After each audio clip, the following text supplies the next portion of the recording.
Hi and welcome to the Sunday Lunch Project Manager podcast for Sunday the 12th of February 2023.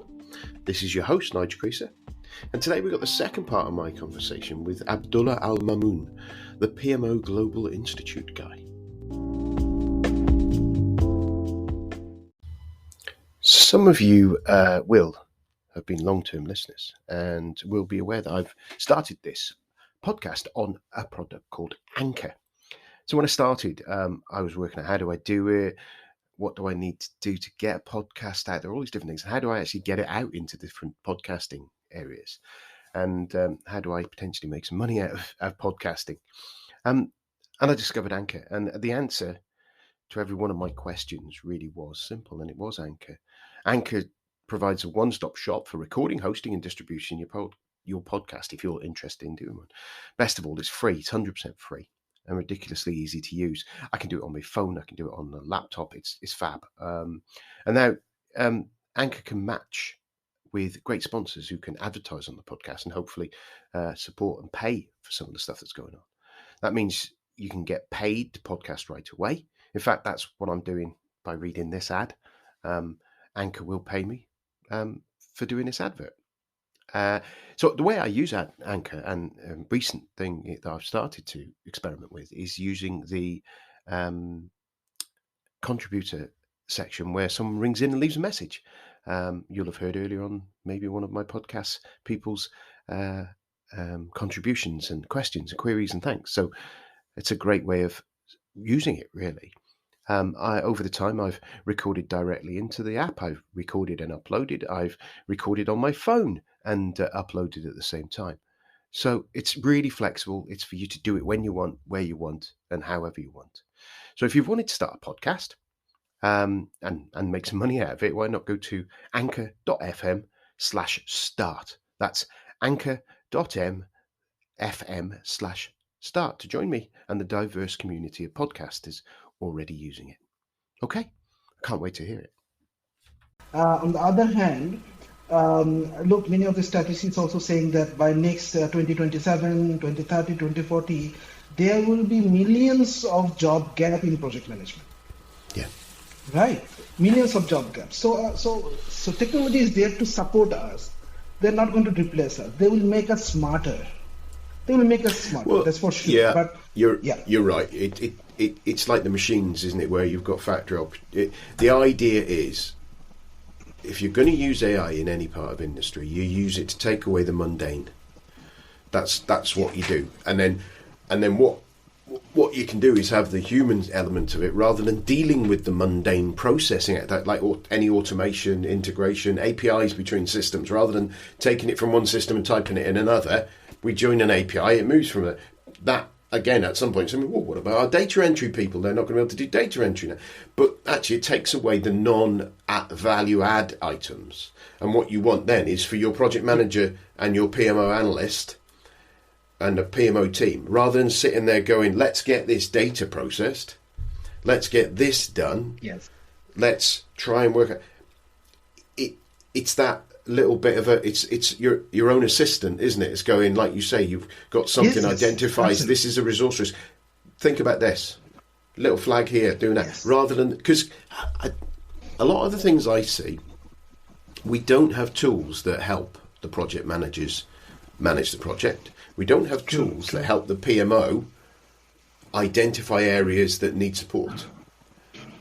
It is a lot of the project and program management tools I see out there quite often are about reporting to the seniors, and the focus is about the reporting to the seniors, not about enabling the people doing the work.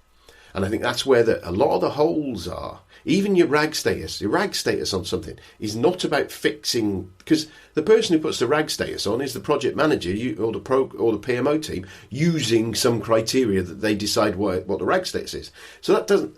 I remember seeing that one time someone was pitching the way the project management tool was put together, and this is new, it's brilliant, we can use this. And one of the things they said is, so when you put this data in here with your RAG statuses, your dates and things, a bunch of metadata, you get this report that pops up, and it's got pretty graphs on. It's got these pictures, and I'm sitting there, and it says, and this tells you your ag status on this screen. And I'm like, the PM, he or she, just keyed that in. They don't need a pretty picture. They know what it is. But that was the pitch. It was for the project management team. And actually, it's not. It's for the and there's nothing wrong with that. The portfolio, the stakeholders, the senior management, they need that information. But actually, we need to turn it on its head and go, right, how do we enable the project manager? Because better reporting to senior management isn't going to get better project delivery and more predictable project delivery. And very importantly, the report has to be real time. Yeah. Right. Yeah. That means real time. You need it now, not 1 week old data. That's another guy.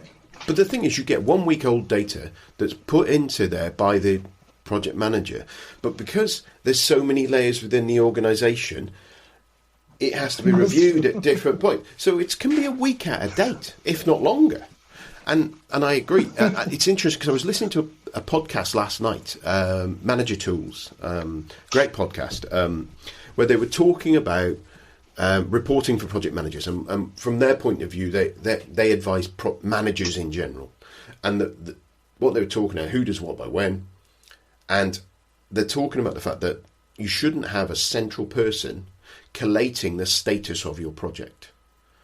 You shouldn't have the project manager, the PMO analyst, or whoever pulling all this data together in one place to then pass it up, because you've got, if they're on holiday, if they make a mistake, if something changes quickly, there's a delay in getting that done there. And I haven't finished listening to the whole podcast, but I think the gist of it is you should be reporting at task level, and the people who should be reporting at task level are the people doing the task, which is, in project management, can be hard. Getting a JIRA ticket updated with the latest status is a joke on the internet, basically, from all project managers and scrum masters. But if you have that situation where you have the tooling, where you have the capability, where someone can go, right, I'm working on this task, I've got this problem, 50%, I think it's going to take this much longer, and they can update it, and they're easily able to update it quickly, and then that is automatically aggregated, and then you can use your AI, can't you, as well, then, that goes, right, okay, hang on, 40 of our developers are taking 10% longer than they thought they were going to do. There's a problem brewing. Whereas that cascade up, by the time it gets up here, you don't see that. You need summarized, identified, granular detail, which is different to what we get. We only get summarized. You don't see the detail, whereas the detail needs to flag up, doesn't it? In fact, normally we say that, you don't have to do any of this. You ask Ali to generate the report, or you just go to the reporting and click your portfolio report. That will get generated real time, right? Yeah. Because there is no in a real time kind of solution like the AI system that we have. We only ask for 5 minutes from each team member. Yeah. Those people who are into this particular system as a user, they just need to spend 5 minutes in a day, every day, 5 minutes. They put their information, update their task. Only 5 minutes, each team member. This is all we ask. And everything else will be real time. You don't have to accommodate, aggregate anything. Everything will be real time. Wherever the bosses are, wherever they're traveling or on the sky, they will just go and click. They will see the real time data. And that's very important. They really see the real time data, day basis, weekly basis, and monthly basis. I can see that. It's I can see this nirvana where I think it could be really good, and it would be good for the team, good for the program manager, good for the project manager, good for PMO, good for everybody. But it's just getting that there. I suppose taking a step on, one of the things we were going to talk about, and as typical with my calls, we end up going down rabbit holes that I'm interested in. Let's talk about the PMO Global Institute. I think I warned you on this question anyway when we had our little pre-meet, was there are a lot of certifications around the world on project management, program management, agile, in the whole industry. You've got PMI, APM, IPMA, Scrum Org, all and there's probably a whole bunch that I don't know as well, to be honest. There's probably that many around. So I suppose the main question, my first question really, is Why do we need another certification body? And what caused you to start this? So that's a very good question, Simon. So what happened? Let me go back to the background again. Why we initiated PMO Global Institute, right? So as I mentioned, once we started working this PMO space in 2017, we realized that, oh my God, it's a big gap in the market because many of the, and we did a huge comprehensive research based on 10,000 professionals, project managers and PMOs. What are your PMO challenges? And we had some scary data. Like, for PMP, we have like 1.2 million PMP certified professionals. Prince 2, we have like another 1.2 to 1.5 million. So almost like 3 million certified project management professionals we have. Number one. Number two, probably non-certified could be like another 10 million. Mm-hmm. Right? Yeah. So these 15 million, project professionals who are actively on the field. So, these certifications are good for project managers. Once they are growing up into their career, what's next? Become a head of projects, become head of PMO, right? Become a portfolio head, right? So then you'll be surprised to know that, we figured out, there was no structured framework where, our professionals can learn from starting from there to there, what are the step-by-step process. We, as per our research, we didn't find a comprehensive one, number one. Number two, we didn't find, quality contents, which is practical exercise driven. Practical exercise driven means, you see, where we went ahead and did these, PMO consulting projects, all these big four companies, right? The consulting projects, big companies, they typically charge like $40,000 to $50,000 for PMO setup. And what are the key deliverables? Key deliverables are they set up the policy, they set up the SOPs, they set up the, the guidance and governance, 3-4 months, $40,000 to $50,000. And because of this, many of the big and struggling PMOs, they never thought to afford this kind of consultancy. That means there is a price issue. There is a price issue, and that was only stuck with few big companies. Like, I don't want to mention these names. The big four are there. So that means how we can make these templates, policy, procedure, governance, and guidelines and frameworks available, right? That's why we created, a guidebook called PMO Guidebook. I think I can just give you a show. Yeah, this is one. Yeah. Yeah, this is a comprehensive 450 pages guidebook we have, and it took us a lot research and investment. So it has two parts. Number one is it has the guidebook section, which is for our regular members. Another section we have, which is more like 300 pages, which is for our consultants and trainers, right?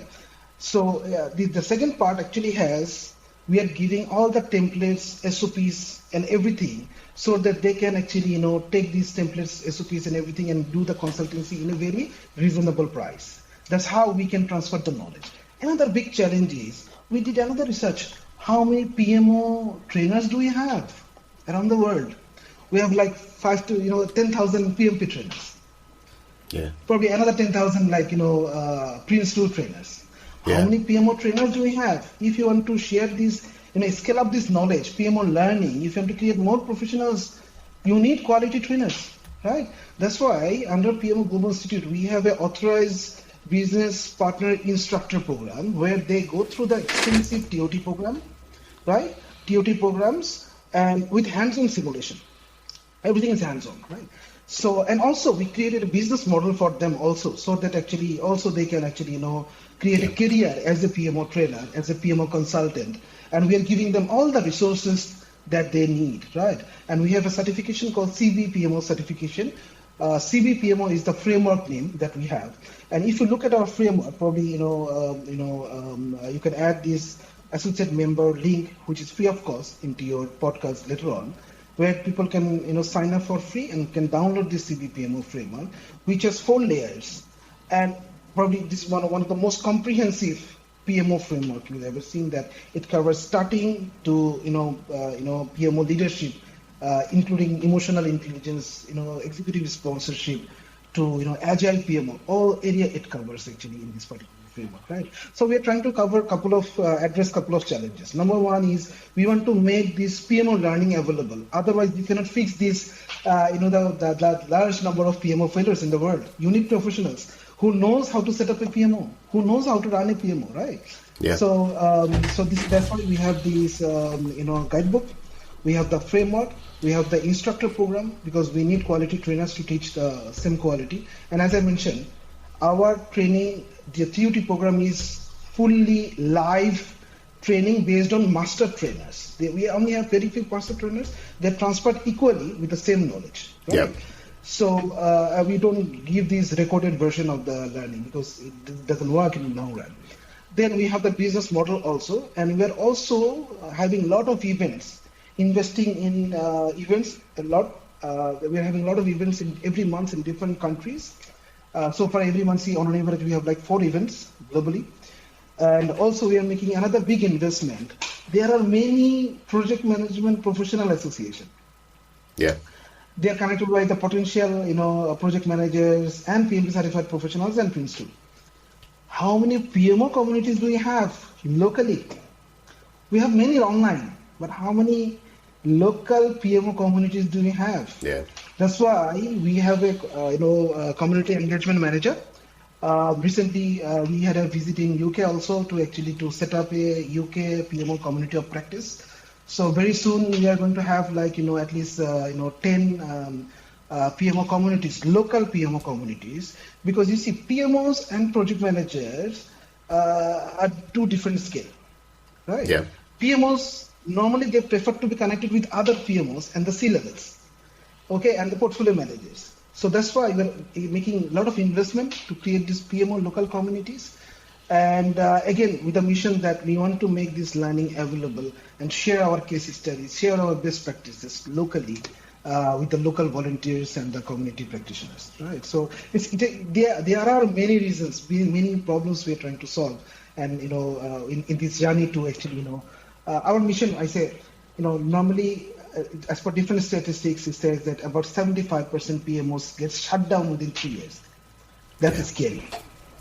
That's really scary.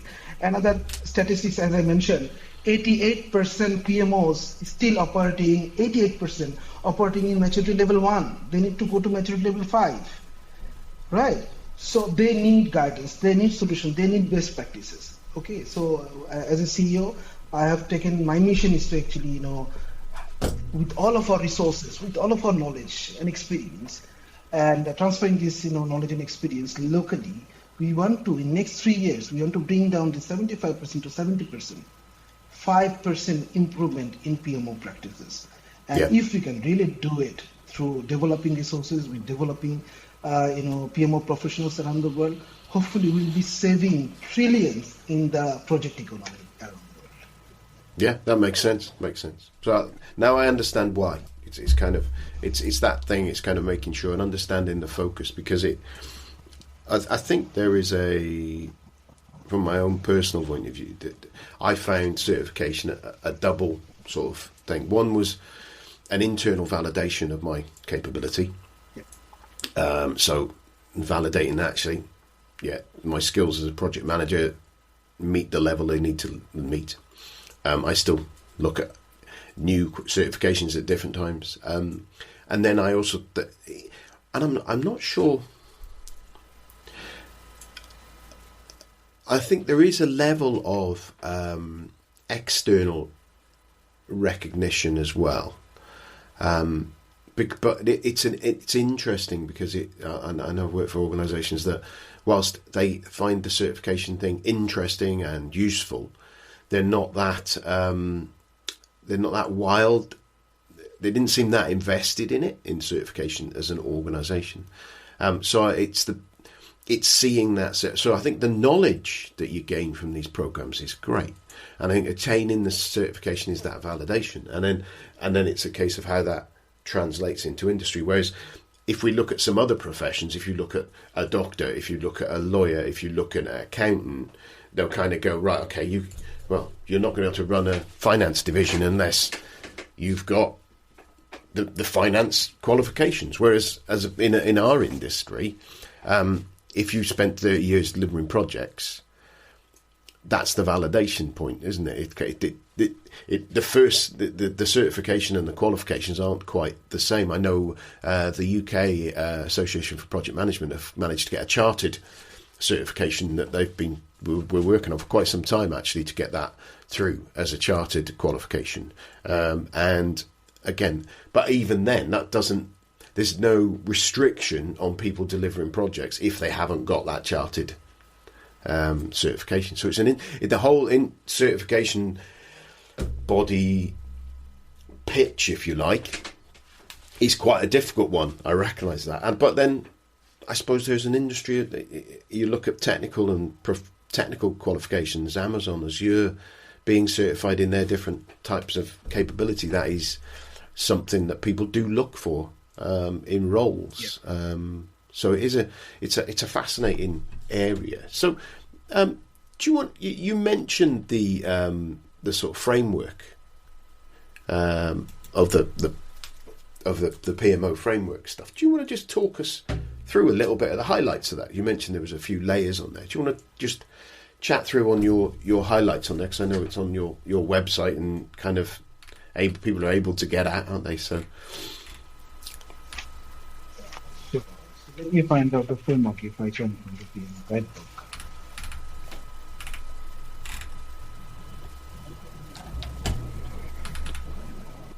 I sprung this question on you, really, haven't I? Apologies. Let me find it out for you.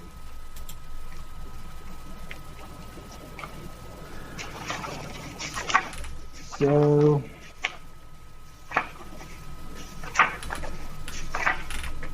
so this is what it is, the framework, right?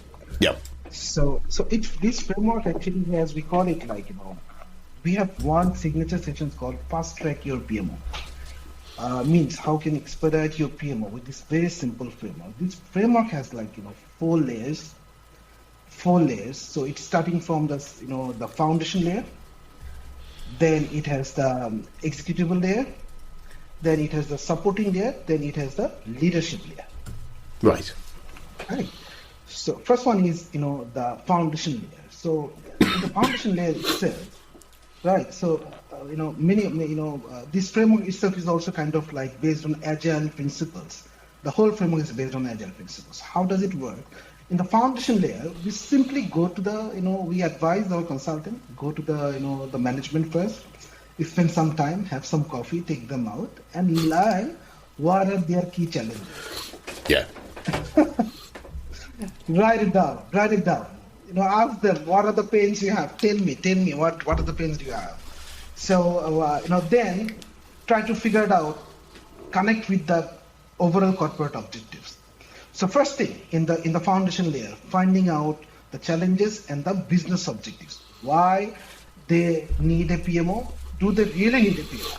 Or try to convince them how they can start a PMO, right? So the first one is business objectives. Then there's a whole part, we call it PMO strategy. PMO strategy has a couple of components. Number one, it's more like we call it the health check. In the PMO whole strategy, it has a couple of components: health check, then basically maturity assessment, then basically define the functions, then basically the roadmap, and basically the the PMO charter. In typical project management, what we do, we sign the project charter as a first process. Yeah. Here we do it quite later in PMO, because before that, first thing we do, the health check. So normally it's more like health check means if it is an existing PMO, right? Or basically even a new PMO, both cases health check is required, because you have a pain, you go to your doctor, and doctor quickly asks you a couple of questions, right? So makes sense. how do you manage change? How do you manage risk? How do you manage issues, right? So when was the last time you had any formal audit or something like that? So we have 15-20 quick check list, we call it health check, to really understand where is your really pain points. Right. So then basically, consultants, they need to actually, prepare a report based on this, talk with the management again. These are your core area where you need to improve. Right. Then the next phase, if it is existing PMO, we go and do a detailed maturity assessment. Where do they belong? So in terms of maturity, there are 5 layers of maturity Yeah. of a PMO we consider, right? Starting from, the initial stage, then developing each stage, then define. Define is the 3rd layer. Then growing, then basically the optimum stage. Optimum is the matured PMOs. Yeah. Who are actually very mature to operate, right? As I mentioned to you, as per one of the statistics of PMI, around 70, mid-size and large organization, about 71% PMOs, they have some kind of PMO. They call it PMO. And by the way, there are 150 plus names you can call a PMO as a PMO. There are 150 names. So different organizations call it in different way, right? Yeah. I've heard. They have a PMO. I've heard the phrase PMO used in a multitude of different ways, even in the same organisations, where what people think, and the way that the PMO team operate for some areas, some projects, is very different to how they operate for other projects as well, because you get that that lack of sometimes too much central, sometimes not enough central kind of guidance and processes and procedures, and quite often it's the processes and procedures they're running are ones that are the project management procedures, and there aren't the things that are specific to the PMO side of it. It's kind of it's just what I've seen. Yeah. And in fact, we have actually in our guidebook we have covered at least 15 types of PMOs. Right. So which includes you can have different functional PMOs, Center of Excellence, Program Management Office, Portfolio Management Office, Enterprise PMOs. Recently we are adding Security PMO because security is a big concern for many organizations. So they have they set up a PMO called Security PMO. Right. So recently we had an event with ISACA, who actually are the certification body for security certification like CISA and all these things, right? So there we have shared this concept called how the security PMOs operate. So anyways, so I was talking about these maturity assessment. So you need to check where really the PMO stands in terms of maturity, right? Yeah. Then you define. You go to different departments and you ask your management what are the functions do you want? What are the functions or what are the activities do you expect your PMO will perform on behalf of you, right? You define the features and functions that the PMO is going to do. Next thing is very important called roadmap. Here basically really the consultant needs to negotiate with the top management. Here the difference comes in. Normally what happens when many of the cases, because we have many accidental PMO. Yeah. What do I mean by accidental PMO? He was a fantastic project manager. You just made him a PMO, promoted as a PMO, and he has no idea how to drive this PMO, right? Yeah. So so basically in the roadmap is a very important section. In the roadmap, we normally recommend that you set up a roadmap starting from 3 months delivery to 5 years to 10 years delivery. It depends on you. But you have some shorter, duration-based deliveries. Like at least you should set up that first delivery you are going to give after 3 months. Yeah. Yeah. Then 6 months. Then 1 year, and create this roadmap. This whole roadmap is more like program management because and in small projects of large projects, right? Many of the cases PMO fails because top management they really don't realize the benefits of the PMO in shorter duration. They see they keep investing year after year, and there is no visible results. That's why we suggest go for a roadmap, break it down, small pieces, right, and go ahead and give something to your management. Then we go and do the PMO charter. Now sign it off. Give me the authority, give me the the finance, give me the resources. Then you sign it off. I'm just covered this foundation layer. Okay, so then after foundation layer you have this executable layer. In the executive layer, you do the piloting. You decide what kind of PMO you want. Do you want an agile PMO, right? Do you want actually a security PMO? Do you want a center of excellence? You set up the KPI. You assess the the profitability of your PMO. Normally, in another conference I was talking about, many of the sponsors are afraid because they consider PMO as a cost center. Yeah. Yeah, and we say no. PMO is your profit center, could be your profit center. Yeah. And we came up with a method and the formula how you can make your PMO as a profit center. Now think of the value addition.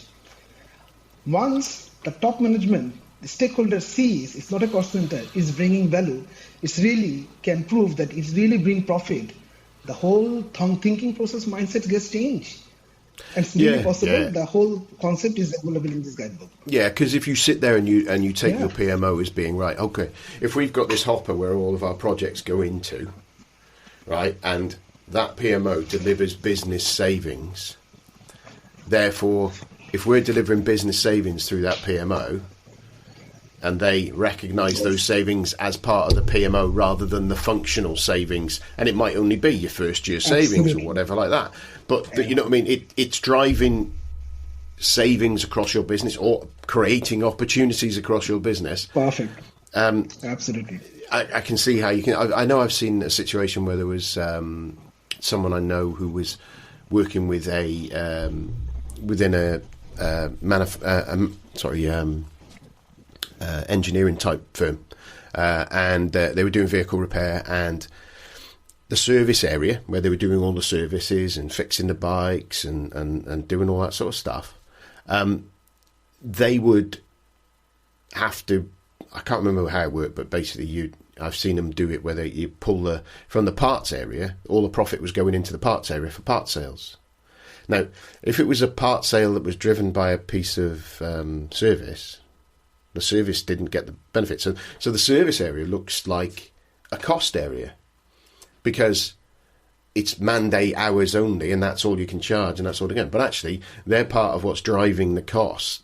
Driving the sale of those. If you didn't have that service area, you wouldn't have those. And it's the same with the projects, isn't it? If you don't have your project area, if you don't have your PMO running properly, you can, whilst you can deliver these projects and you can deliver those savings, you can leverage on it, and they're driving those savings out of there by running those projects. And it's I see the rise of it's not that big yet, but the rise of the chief projects officer that is started to appearing. And then you start thinking, well, yeah, if you've got a chief project officer, is that where we can support them in being able to get those business benefits? Because I think that's one thing I see. I'm not convinced that business benefits are properly highlighted, properly identified, properly measured and properly reported, because the functional areas go, we've done that project, tick. And they're moving on to the next thing that they need to sort out. Do you know what I mean? They've got their next thing, next enhancements, they need to improve stuff. Whereas if you've got your PMO set up, that enterprise PMO or whatever, and they've got a remit, because the project manager's gone when the project's delivered.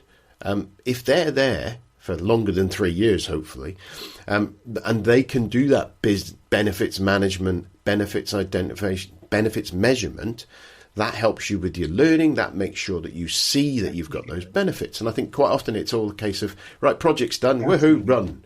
Project's done, woohoo, next thing. And that benefits management, and I might be doing some organisations really a disservice, but I don't hear lots of people talking about whether a project is a success from a point of view of the benefits it's delivered to the organisation it's working in.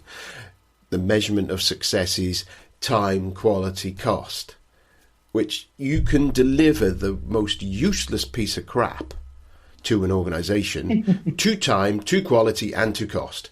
But the fact that it's neither use anymore, it's like if someone said to me, yeah, build a really good 35mm camera.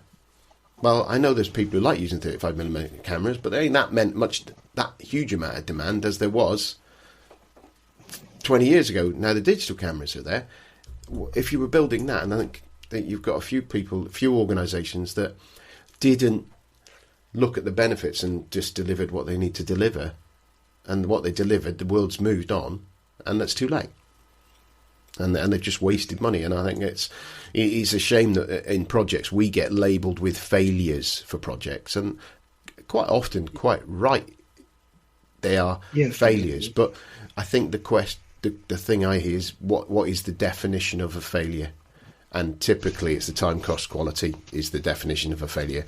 And quite often it's the big, massive projects that are implemented and actually it's I don't know, again, the Major Projects Association and the stuff that Bent, I've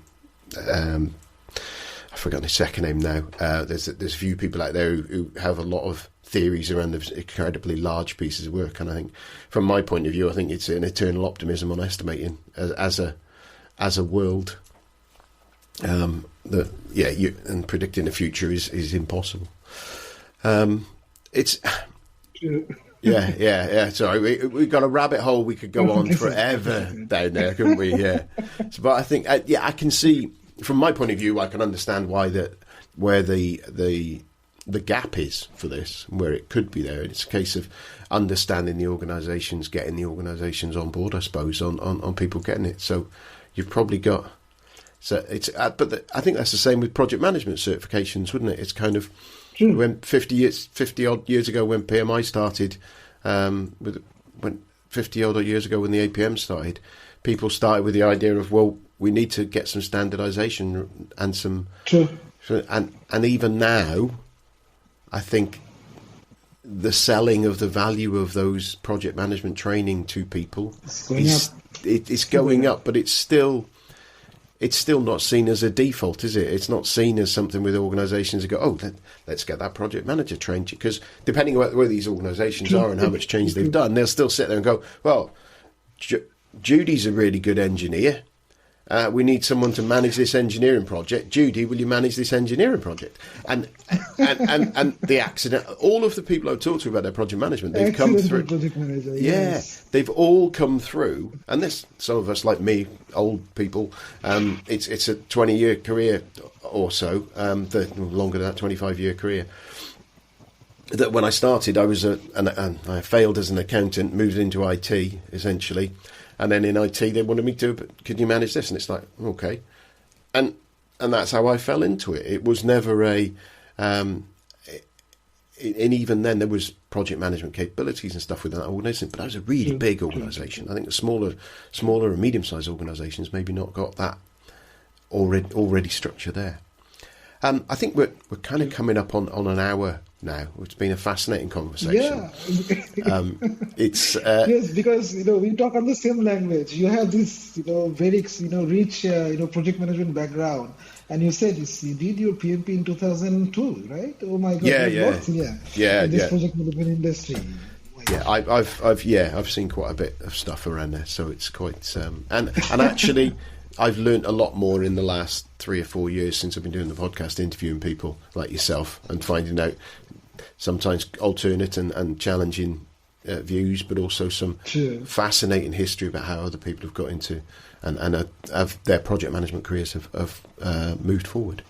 So I suppose, kind of wrapping up, is there anything that you wanted to say that I have not given you a chance because I keep interrupting, or?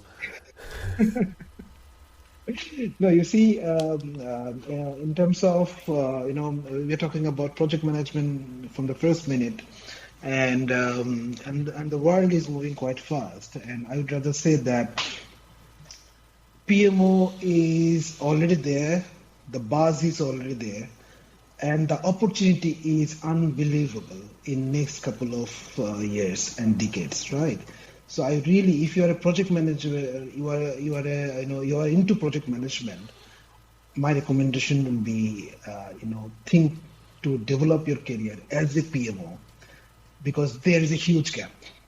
There is a huge gap, and they are one of the most highly paid professionals around the world at this moment, the experienced PMO, right?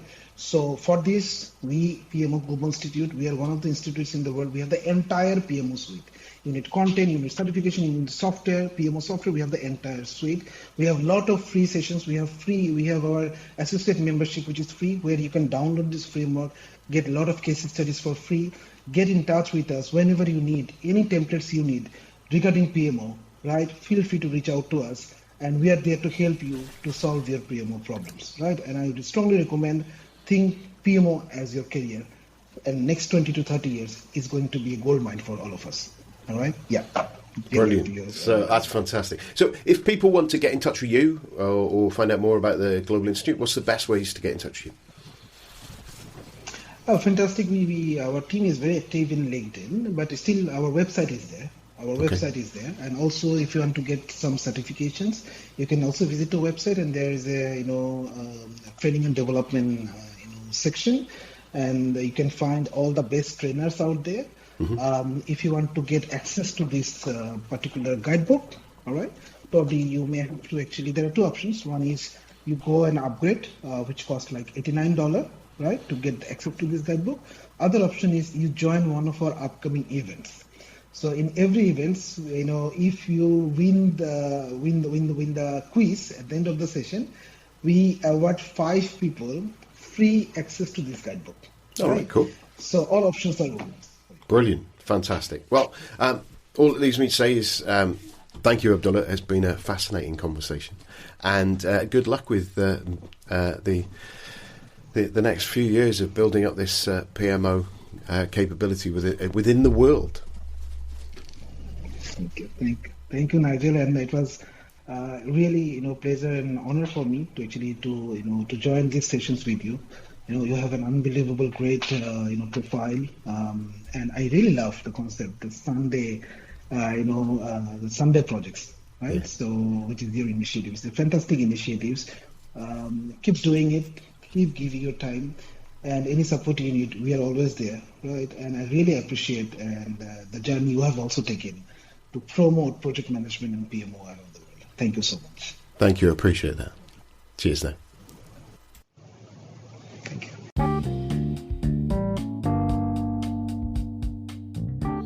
Well, I hope you enjoyed that second part of that chat with Abdulla. Next week, I have Stephen Wiedner on the show. So come and have a listen to that next time. If you haven't subscribed, please find the button like they say on the YouTube, click subscribe and alert here, and I'll speak to you again next week. Cheers now. Bye.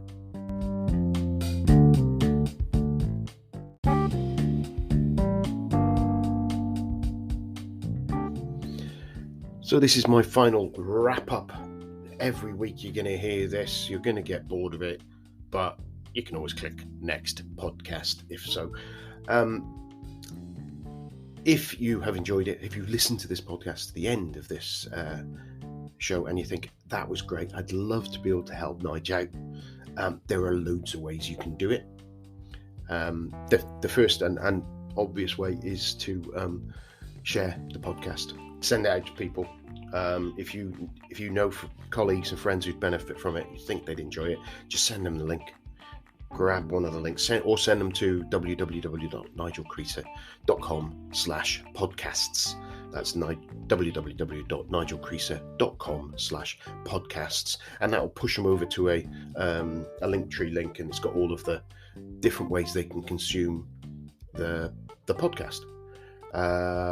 If you are feeling generous and have a big bag of cash, you could grab a copy of one of my books. Obviously, they're available in all the usual places, in print and digital.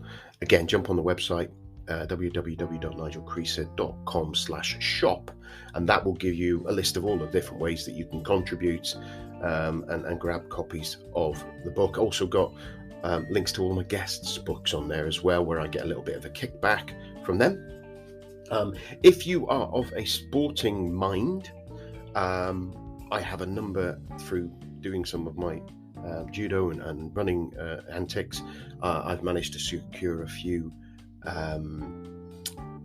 affiliate links and affiliates there as well. So in there, somewhere in the sponsors page, there's links to those as well. So clicking onto those and grabbing if you're looking to get super fit, then that would be fabulous as well, and I get a little kickback from those. I have a Patreon account. It's patreon.com/sundaylunchpm.